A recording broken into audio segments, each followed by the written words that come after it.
3 నెలల్లోనే కాంగ్రెస్ సర్కార్ తెలంగాణను అప్పుల కుప్పుగా మార్చింది.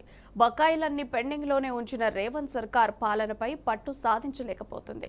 అయితే 100 రోజుల్లోనే 1800 కోట్లకు పైగా అప్పులు చేసిన సర్కార్ రైతు బంధును అమలు చేయడంలో విఫలమవ్వడమే కాక మహాలక్ష్మికి నిధులు అంతంత మాత్రమే కేటాయించింది. 3 నెలల్లోనే ఇన్ని అప్పులు చేస్తే 5 ఏళ్లలో కాంగ్రెస్ ప్రభుత్వం ఎన్ని అప్పులు చేస్తుందోననే ఆందోళన వ్యక్తమవుతోంది.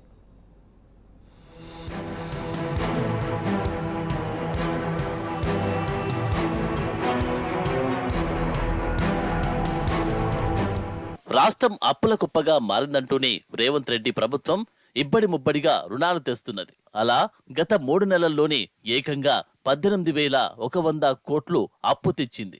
ఇందులో రిజర్వ్ బ్యాంక్, ఆర్బీఐ నుంచి 9 విడతల్లో 15,100 కోట్లు, హడ్కో నుంచి మరో 3,000 కోట్లు సమీకరించింది.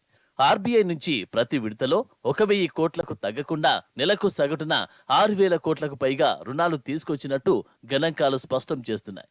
ఈ లెక్కన రాష్ట్ర ప్రభుత్వం సంవత్సరానికి 50,000కు పైగా అప్పులు చేయడం ఖాయంగా కనిపిస్తున్నది. దీంతో ఇంత భారీగా రుణాలు తీసుకురావడం రాష్ట్రానికి ఏమాత్రం మంచిది కాదని ఆర్థిక నిపుణులు హెచ్చరిస్తున్నారు.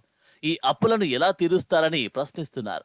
రాష్ట్ర ప్రభుత్వం ఇంత భారీగా అప్పులు తెచ్చినప్పటికీ ఆ సొమ్మును దేనికి వెచ్చిస్తున్నారో ఎవరికీ అంతుచిక్కడం లేదు.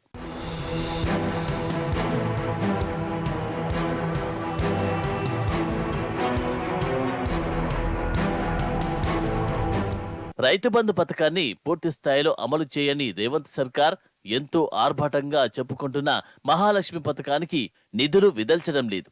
ఈ పథకం అమలు కోసం ప్రతి నెల దాదాపు 300 కోట్ల చొప్పున గత నెలల్లో ఆర్టీసీ యాజమాన్యానికి మొత్తం 900 కోట్లు చెల్లించాల్సి ఉండగా ఇప్పటి వరకు కనీసం 100 కోట్లు కూడా విడుదల చేయలేదని అధికారులు వాపోతున్నారు. దీంతో రాష్ట్ర అసెంబ్లీ ఎన్నికల సందర్భంగా కాంగ్రెస్ నేతలు హామీ ఇచ్చిన 6 గ్యారంటీల అమలు పూర్తిగా అటకెక్కే అవకాశాలు స్పష్టంగా కనిపిస్తున్నాయి.